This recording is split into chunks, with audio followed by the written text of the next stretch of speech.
বঙ্গোপসাগরে তৈরি হয়েছে ঘূর্ণিঝড় রেমাল। আজকেই ল্যান্ডফল হওয়ার সম্ভাবনা হাওয়া অফিসের তরফে যেমনটা জানানো হয়েছে। অন্যদিকে আয়লার ভয়াবহ স্মৃতি কি আবারও ফিরবে সেই নিয়েই কিন্তু সবাই ভাবছে। আজ রাতে ঘূর্ণিঝড় রেমালের ল্যান্ডফল বাংলাদেশের খেপুপাড়ায় ল্যান্ডফল হওয়ার সম্ভাবনা। রেমালের সর্বোচ্চ গতি থাকবে প্রতি ঘন্টায় 135 কিলোমিটার।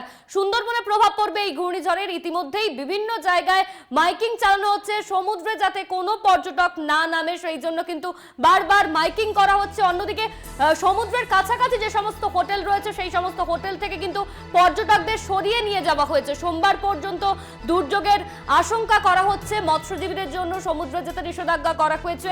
আজ দক্ষিণবঙ্গে অতি ভারী বৃষ্টির সম্ভাবনা জানানো হয়েছিল হাওয়া অফিসের তরফে। এর সঙ্গে সঙ্গে দক্ষিণবঙ্গে কিন্তু ইতিমধ্যেই বৃষ্টি শুরু হয়ে গিয়েছে। ক্যানিং থেকে 230 কিলোমিটার রেমালের অবস্থান। বাংলাদেশে মংলা থেকে 260 কিলোমিটার দক্ষিণে অবস্থিত রেমাল বাংলাদেশের খেপুপাড়া থেকে 220 কিলোমিটার দক্ষিণ পূর্বে। কলকাতা উপকূলের জেলায় সকাল থেকেই বৃষ্টি হচ্ছে। দক্ষিণবঙ্গের বেশ কিছু জায়গায় ইতিমধ্যেই বৃষ্টি শুরু হয়েছে।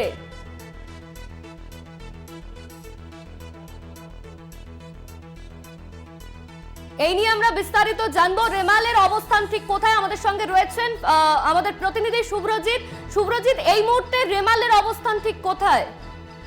দেখো, একেবারে তোমায় জানিয়ে রাখবো, আলিপুর আবহাওয়া দপ্তর সূত্রে যেমনটা খবর, এই মুহূর্তে রেমাল 220 কিলোমিটার দক্ষিণ এবং দক্ষিণ পূর্ব বাংলাদেশ খেপুপাড়া এবং 260 কিলোমিটার মঙ্গলা বাংলাদেশ থেকে এবং সাগরদ্বীপ থেকে 210 কিলোমিটার দূরে অবস্থান করছে।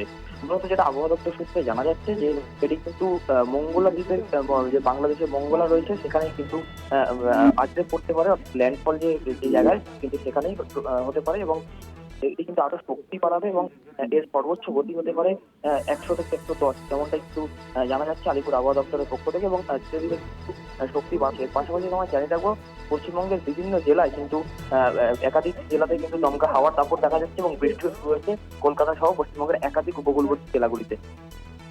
ধন্যবাদ তোমায় শুভ্রজিৎ। আমাদের সঙ্গে ছিলেন আমাদের প্রতিনিধি শুভ্রজিৎ চক্রবর্তী। কলকাতা উপকূলের জেলায় সকাল থেকে বৃষ্টির সম্ভাবনা। সাগরদ্বীপ থেকে 210 কিলোমিটার দূরে অবস্থান রেমালের। ক্যানিং থেকে 230 কিলোমিটার দূরে রয়েছে রেমাল। বাংলাদেশের মংলা থেকে 260 কিলোমিটার দক্ষিণে অবস্থান করছে এই ঘূর্ণিঝড় রেমাল। বাংলাদেশের খেপুপাড়া থেকে 220 কিলোমিটার দূরে রেমালের অবস্থান। কলকাতা উপকূলের জেলায় সকাল থেকেই বৃষ্টি হচ্ছে। আজ সারাদিন ভারী বৃষ্টির সম্ভাবনা দেওয়া হয়েছে হাওয়া অফিসের তরফে। কলকাতা, হাওড়া, হুগলি, 24 পরগনায় বৃষ্টির সম্ভাবনা। 80 থেকে 90 কিমি বেগে বইবে ঝোড়ো হাওয়া। আজ দুপুর 12টা থেকে বন্ধ বিমান পরিষেবা। শিয়ালদহ ও হাওড়া শাখায় বাতিল বেশ কিছু ট্রেন। বন্ধ করা হয়েছে ফেরি পরিষেবা। অন্যদিকে দীঘার ছবি আপনাদের তুলে ধরছিলাম, সেখানেও কিন্তু ক্রমেই বাড়ছে জলোচ্ছ্বাস। পর্যটকদের তাদেরকে সরিয়ে নিয়ে যাওয়া হয়েছে প্রশাসনের তরফে। সমস্ত রকম ব্যবস্থা রাখা হয়েছে। হেল্পলাইন নাম্বার খোলা হয়েছে পুরসভার।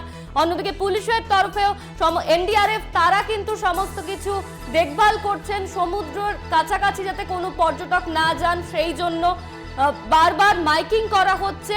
সমুদ্রের কাছাকাছি যে সমস্ত হোটেল রয়েছে সেখান থেকে পর্যটকদের সরিয়ে নিয়ে যাওয়া হয়েছে। ইতিমধ্যেই মৎস্যজীবীদের সমুদ্রে নামার ক্ষেত্রে সম্পূর্ণভাবে নিষেধাজ্ঞা জারি করা হয়েছে।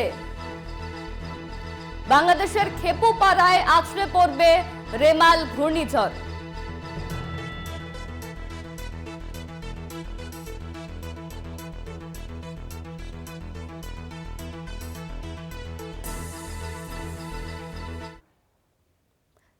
রেমালের আরো খবর নিয়ে ফিরছি, তবে এখন সময় একটা বিরতির।